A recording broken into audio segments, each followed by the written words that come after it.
নমস্কার, কেমন আছেন সবাই? আমি মৌসুমি। আমি একটা নতুন ভিডিও নিয়ে চলে এসেছি। আজ চিকেন টিক্কা বানাবো। প্রথমে একটা বোলে আমরা চিকেনের টুকরোগুলো নিয়ে নেব।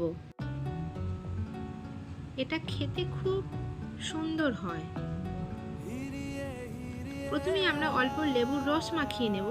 তারপরে একে একে সমস্ত মশলাগুলো দিয়ে সুন্দর করে মাখিয়ে নেব। মশলা মাখানোর পর অন্তত 2 ঘন্টা আমরা সেট হওয়ার জন্য রেখে দেব। চিকেন টিক্কা খাওয়া খুব উপকার। খুব কম সময়ে হেলদি এই রেসিপিটা তৈরি হয়ে যায়।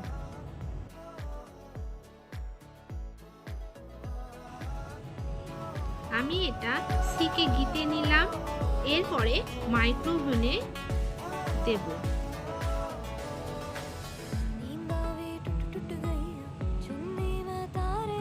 এটা খেতে খুবই মজার। আপনারা ট্রাই করে দেখবেন। আমার মেয়ের তো খুব পছন্দের। আজ তাহলে ভিডিওটা এখানেই শেষ করছি।